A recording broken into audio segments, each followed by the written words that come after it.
And at 29 years old, I find myself freshly divorced from my husband, Fred. Our love story began back in college, where we shared classes and quickly fell for each other's charms. Despite our strong bond, there was a persistent thorn in our side. Fred's mother, Holly. She seemed to harbor an inexplicable animosity toward me, constantly meddling in our relationship. Despite voicing my concerns to Fred, he struggled to confront his mother, torn between loyalty to her and his love for me. Eventually, I resigned myself to endure Holly's unwarranted criticisms, believing Fred was inadvertently feeding her ammunition. Our relationship weathered many storms, with frequent arguments over his mother's influence. However, Fred eventually saw reason and ceased divulging details about our lives to her. After 3 years of dating, we tied the knot, much to Holly's chagrin. Her attempts to sabotage our marriage proved futile, and we distanced ourselves from her toxic presence for a while. During this period, both Fred and I found success in our careers. Although I outearned him slightly, to maintain balance, we split our expenses unevenly, with me covering the lion's share. Yet, despite our marital happiness, I felt a void within me, a need to pursue something of my own. Drawing upon my knack for design, I delved into graphic design as a side venture. Keen to keep it under wraps, I embarked on courses and invested in equipment without Fred's knowledge. My best friend, Jess, was the sole confidant of my new endeavor, offering encouragement and practical advice. As my skills flourished, Jess introduced me to acquaintances who were eager to engage my services. Despite my novice status, they admired my work and entrusted me with projects, gradually expanding my client base. This newfound source of income alleviated financial pressures and allowed Fred and me to enjoy a more comfortable lifestyle. With each paycheck, I squirreled away savings, dreaming of treating Fred to something special, a token of gratitude for standing by me through thick and thin. I hadn't broached the topic with him yet, and every time I considered it, it seemed like he was avoiding any serious conversation. It became evident to me that something was amiss, but he remained tight-lipped about it. The first inkling I had of trouble was when Fred confessed to me that he had exhausted his entire paycheck on investments just a week after receiving it. We had a heated disagreement about it, but we managed to patch things up for the time being. To make ends meet, I put in extra hours at work, which helped alleviate some of the strain. The following month, Fred repeated the same pattern, leaving me feeling exasperated. I couldn't fathom how he could squander his earnings so recklessly. In my frustration, I lashed out with hurtful words, though I later regretted my outburst.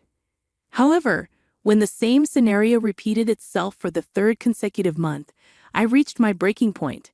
I had become more cautious with my finances, working tirelessly not just at my day job, but also with my burgeoning graphic design side business, which was increasingly becoming our primary source of income. When Fred once again found himself strapped for cash, I was fed up. How could you let this happen again? Have you learned nothing? I admonished him. Despite his attempts to justify his actions, I refused to shoulder the burden of his financial irresponsibility any longer. It was a tough decision, but I made it clear that I would not be bailing him out this time. Fred's reaction was one of indignation and defensiveness, but I stood my ground. You can't gamble away your entire paycheck and expect me to cover for you, I asserted firmly. I won't enable this behavior any longer.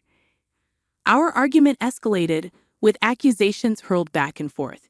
In the end, Fred stormed off, leaving me to grapple with the turmoil of our crumbling relationship. In the aftermath of our confrontation, I couldn't shake the feeling that there was more to Fred's behavior than met the eye. Suspicions began to creep in, and I couldn't help but wonder if Holly, his overbearing mother, was somehow involved. Determined to get to the bottom of things, I decided to do a bit of sleuthing while Fred was out. It didn't take long for me to uncover the truth.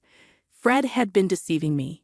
With access to his bank account, which he had unwittingly left logged in on my laptop, I discovered that he had more than enough funds squirreled away, contrary to his claims.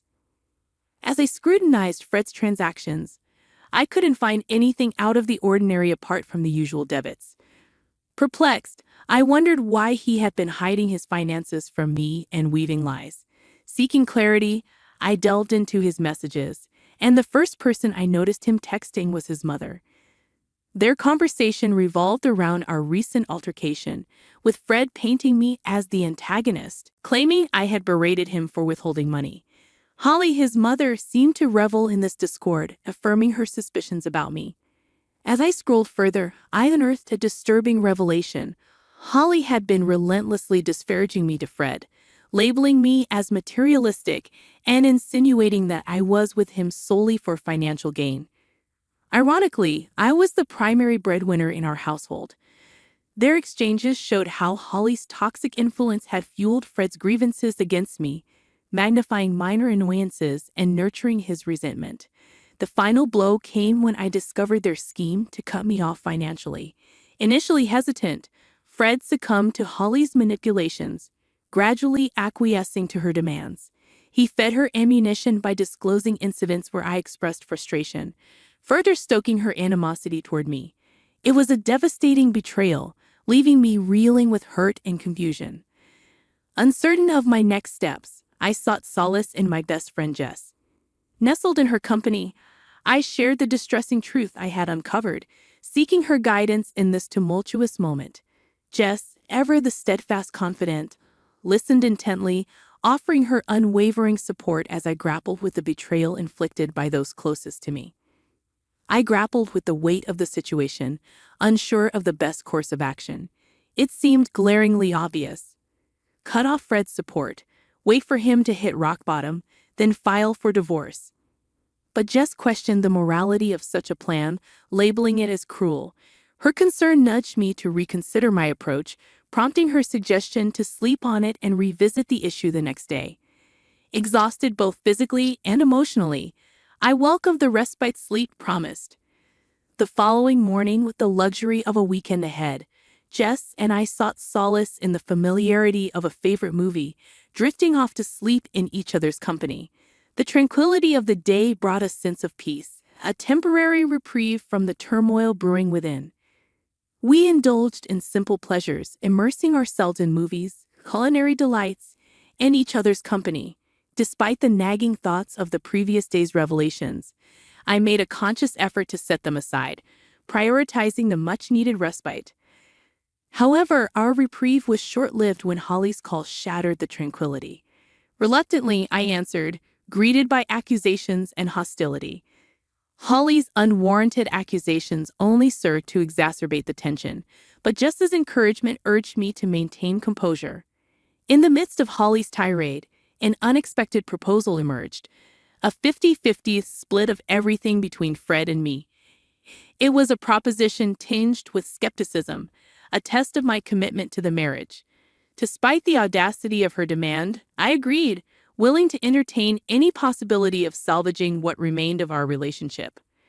With tentative acceptance, plans were set in motion, culminating in a meeting scheduled for Tuesday to formalize the arrangement.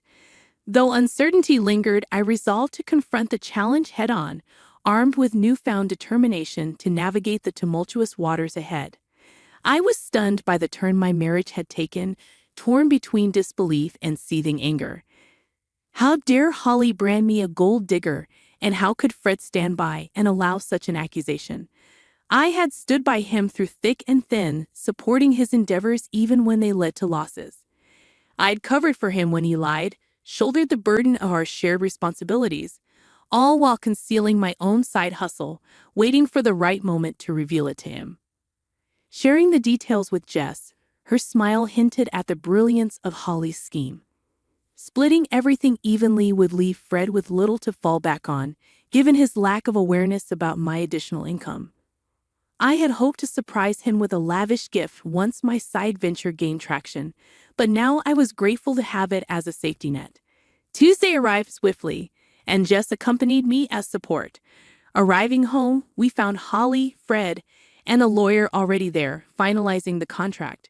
Ignoring Fred's silent plea for privacy, I approached Holly, demanding to review the terms.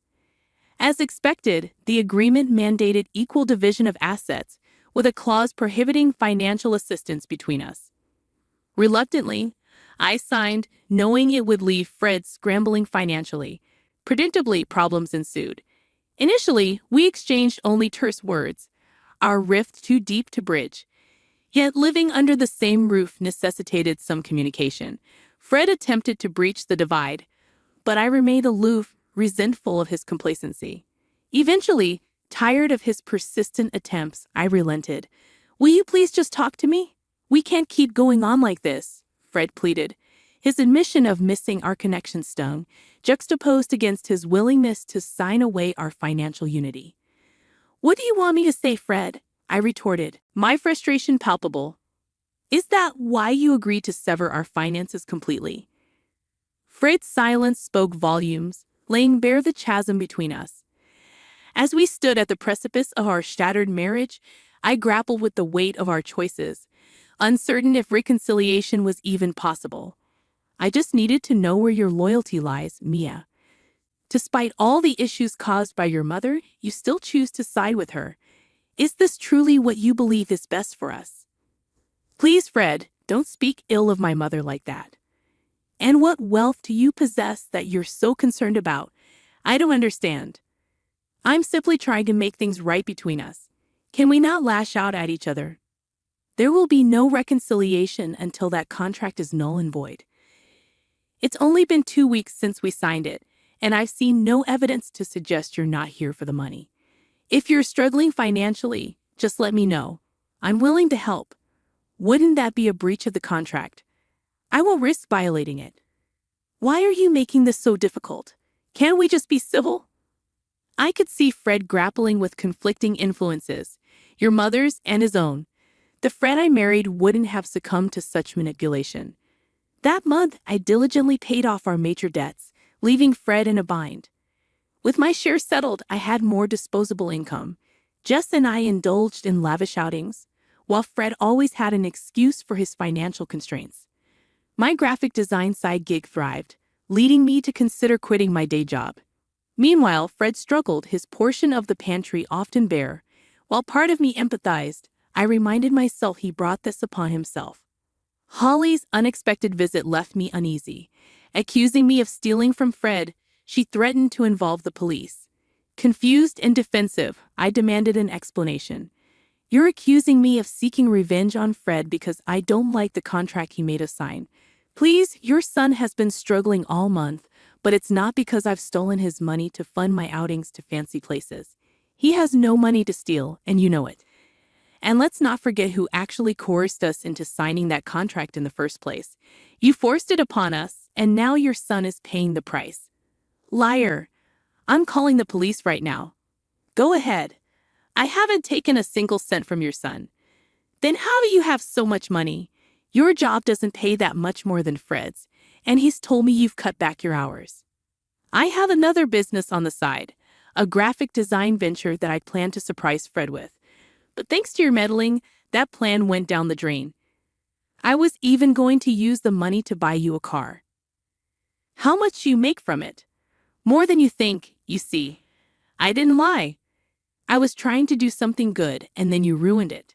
If you care so much about your son, maybe you should be the one supporting him." With that, I handed the divorce papers to Fred. I had filed for divorce right after we signed the contract, holding on to them until the right moment. Fred's shock was palpable, but I felt no sympathy. Holly's satisfaction should have been evident, considering it was what she had been pushing for. Instead, she looked furious now that she understood the consequences for Fred. I informed them I would be moving out in 3 weeks, agreeing only to continue splitting the remaining loan payments. Fred tried to plead with me, but I remained resolute, reminding him that this was the consequence of his actions. In the following months, I found liberation from the toxic relationship. Holly contested the divorce, but with our assets legally separated, there was little for Fred to gain. In fact, he ended up losing more, unable to keep up with the mortgage expenses on the house we sold. He moved back in with his mother. Meanwhile, my business flourished, and I gained lucrative opportunities with big brands. It was a blissful and rewarding period for me. I'm grateful I had something to fall back on, sparing me from the fate Fred endured. Perhaps this will serve as a lesson for him in the future, but that's not my concern anymore.